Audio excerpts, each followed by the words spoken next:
23 de julio. San Apolinar. Obispo y mártir. Siglo II. Los antiguos martirologios transmiten la noticia de que San Apolinar fue el primer obispo de Erebine, en el norte de Italia, y que murió mártir, según parece, a fines del siglo II. Pero estas mismas noticias y otras que sobre él se nos transmiten están envueltas en el misterio y rodeadas de multitud de leyendas. Lo más seguro respecto de este santo, tan celebrado por otra parte en la antigüedad, es lo siguiente. San Pedro Crisólogo, obispo de Erebine en la segunda mitad del siglo V, 432 a 452, nos dice en el sermón 128 que Apolinar fue el primer obispo de Erebine y el único mártir de la ciudad.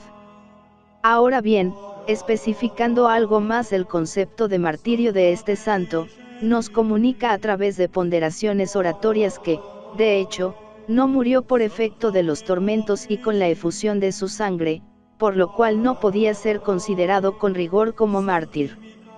Sin embargo, añade que los trabajos que tuvo que sufrir en el gobierno de su iglesia y la paciencia que mostró en todos ellos, que a veces llegó a la efusión de sangre, permiten considerarle en nada inferior a los mártires. En efecto, según dice, él estuvo siempre dispuesto al supremo sacrificio y a punto de ser sacrificado cuando se dejó convencer por las oraciones de su grey, y quedó todavía algún tiempo en este mundo, difiriendo el cumplimiento de sus deseos. Tales son las noticias que, en substancia, nos comunica San Pedro Crisólogo sobre San Apolinar. Por otra parte, según una fórmula de juramento usada en Erebine desde fines del siglo V, transcrita por San Gregorio, aparece claramente que entonces se daba comúnmente a San Apolinar el título de mártir.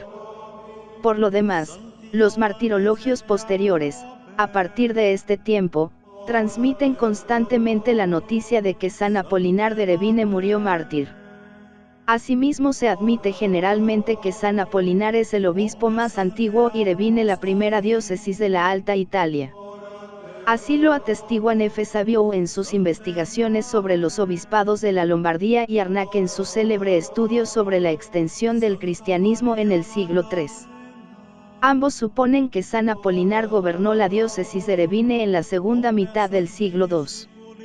Por otra parte, tanto de las expresiones de San Pedro Crisólogo y de San Gregorio Magno como de otras de Fortunato en su vida de San Martín, se deduce que el cuerpo de San Apolinar era venerado en Erebine. Y con esto entramos en terreno plenamente histórico, del que poseemos abundantes noticias. A partir del siglo V San Apolinar se constituye en un santo sumamente venerado en la Edad Media, a medida que la ciudad de Erebine iba ganando en significación, estableciendo una verdadera competencia con Roma. Consta, en efecto, que ya desde el año 500 San Apolinar goza de gran veneración en toda la llanura del Po, por lo cual su nombre es incluido en el canon del rito ambrosiano. Durante el gobierno del obispo de Erebine, Ursicino, 534 a 538, se construye en honor de San Apolinar una iglesia en clase, en las afueras de la ciudad. Un rico banquero llamado Julián contribuye a su extraordinaria magnificencia, y su consagración, verificada con gran pompa en 549 por el obispo Maximiano, marca el principio de una nueva era para Erebine, pues, realizada por Justiniano I, 527 a 565, la conquista del sur y centro de Italia y constituida Erebine en capital de este territorio bizantino, se inicia el periodo de grandeza de esta ciudad. Desde entonces una de sus tendencias es ofuscar en lo posible la grandeza de Roma, a lo cual contribuyen eficazmente los emperadores bizantinos desde el oriente, con su constante oposición a los romanos pontífices. Ahora bien, una de las bases sobre la cual se funda la exaltación de Erebine en competencia con Roma es su primer obispo San Apolinar y la gran basílica levantada en su honor en clase. Por eso, como Roma posee en la Basílica Constantiniana el venerado sepulcro de su primer obispo, San Pedro, también se comienza a honrar con gran veneración el sepulcro de San Apolinar, llevado con gran pompa por el obispo Maximiano a la nueva basílica, trasladándolo a ella juntamente con el sarcófago o arca primitiva. Así lo atestigua una inscripción, conservada todavía en nuestros días en la nave lateral. Por ella se puede comprobar este doble hecho: por una parte, la presencia del cuerpo de San Apolinar en la nave lateral de la basílica, y, por otra, la traslación del mismo verificada por el obispo Maximiano. Sobre esta base, pues, se continuó trabajando por la grandeza de Erevine y de su primer obispo, San Apolinar. Como los emperadores bizantinos dominaban en Roma, erigieron dos capillas en la misma basílica de San Pedro en honor de San Apolinar, la primera, ya a principios del siglo V, la segunda, entre los años 625 y 638. Se trataba, pues, de introducir en Roma misma el culto de San Apolinar. Entretanto continuaba el esfuerzo que hacía Erevine por enaltecer la veneración del santo. Así, su obispo Mauro, 642 a 671, verificó un nuevo traslado de su sarcófago, colocándolo en el centro de la iglesia y esculpiendo sobre láminas de plata la historia del mártir, y, como complemento de toda esta campaña de exaltación de San Apolinar, surgió en este tiempo la leyenda en torno suyo, la Pasión de San Apolinar. Es interesante, para conocer el espíritu del tiempo, considerar la facilidad con que se introdujeron en el ambiente popular los rasgos del patrono de Erevine, claramente legendarios. En efecto, según esta pasión, Apolinar era uno de los discípulos de San Pedro y con él vino de Antioquía a Roma en tiempo del emperador Claudio, 41 a 54. Enviado, pues, por el príncipe de los apóstoles para predicar el evangelio en Erevine, se dirigió a esta ciudad, donde obró estupendos milagros, con los cuales se convencieron sus habitantes de la misión divina que les traía. De este modo recibieron el bautismo muchos de ellos, en particular un tribuno muy influyente y un patricio llamado Bonifacio. Tan notables y numerosas conversiones exasperaron a los sacerdotes de los ídolos y a muchos fanáticos paganos, los cuales atormentaron inhumanamente al apóstol, por lo cual se vio forzado a ocultarse, después de 12 años de fecunda labor en la ciudad. Pasado algún tiempo emprendió una nueva campaña de apostolado, obrando grandes milagros, por lo cual un delegado del nuevo emperador, Nerón, 56 a 68, empleó contra él toda clase de medios para inducirle a que abandonara el culto de Cristo y ofreciera incienso a Júpiter. De aquí pasó a las amenazas, mas, viendo que ni los halagos ni las amenazas lograban doblegar su férrea constancia, le hizo azotar bárbaramente y aplicar otros tormentos, y, como no consiguiera rendirlo, le cargó de cadenas, y arrojó a un horrible calabozo, de donde partió poco después desterrado a Grecia. Embarcado juntamente con otros 3 clérigos, tuvo que sufrir una horrorosa tempestad, mas, llegado a Corinto, evangelizó la región de Misia, donde curó de la lepra a uno de sus reyezuelos, pero no pudo realizar muchas conversiones. Siguió luego por las riberas del Danubio y entró en Tracia, donde obtuvo fruto más abundante, pero, enfurecidos contra él los adoradores de Serapes, le azotaron cruelmente y arrojaron en un bajel fuera de su territorio. Vuelto entonces a Erevine, después de 3 años de ausencia, fue recibido con gran entusiasmo por los cristianos, e inició con gran fervor una nueva etapa de predicación y conversiones, acompañadas de multitud de milagros.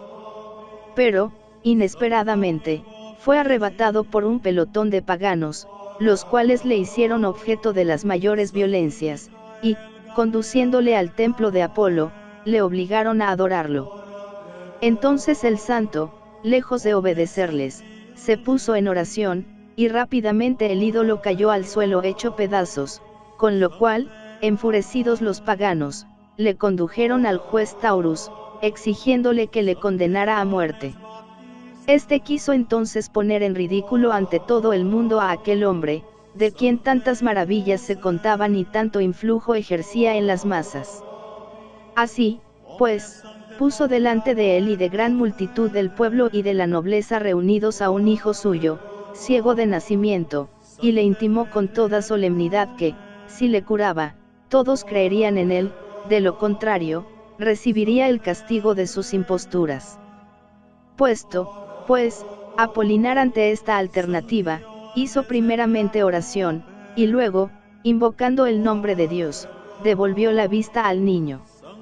Ante tan estupendo milagro abrazó la fe cristiana gran multitud de espectadores y el mismo juez condujo al santo al lugar seguro, donde pudo entregarse durante 4 años a su obra de apostolado. Pero descubierto por fin por los fanáticos paganos y denunciado a Vespasiano, 69 a 79, fue conducido a la cárcel y entregado a la custodia de un centurión, mas, como éste era cristiano, pudo evadirse, pero, apresado entonces por los paganos, fue azotado y maltratado cruelmente, y, recogido por los cristianos, murió 7 días después, el 23 de julio del año 81. Tal es, en conjunto, la pasión de San Apolinar, que en el siglo VII encuentra ya su expresión definitiva y constituirá en adelante la base de la grandeza y veneración tributada al santo. La grandeza y significación de Erevine frente a Roma van en aumento durante los siglos V y VII. Al mismo ritmo crece la grandeza y veneración de San Apolinar, el apóstol y fundador de Erevine. La Basílica de San Apolinar in Classe se convierte en el centro más concurrido de piedad y veneración. A las riquezas con que la embelleció desde un principio Justiniano y se añaden multitud de preciosos mosaicos y otras obras de arte, que la convierten en uno de los más preciosos monumentos de arte bizantino. En el siglo IX ocurre otra novedad. A la suntuosa iglesia que con el título de Jesucristo Salvador había erigido en Erevine el rey ostrogodo Teodorico el Grande, en torno al año 500, se le dio en este siglo nombre de San Apolinar el Nuevo y se la convierte en basílica más suntuosa y exuberante, y como el prototipo de la abigarrada ornamentación bizantina. Los preciosos mosaicos que cubren casi todas las paredes constituyen los mejores modelos de este estilo. Ahora bien, ¿qué ha ocurrido con la Basílica de San Apolinar in Classe? La explicación es muy sencilla.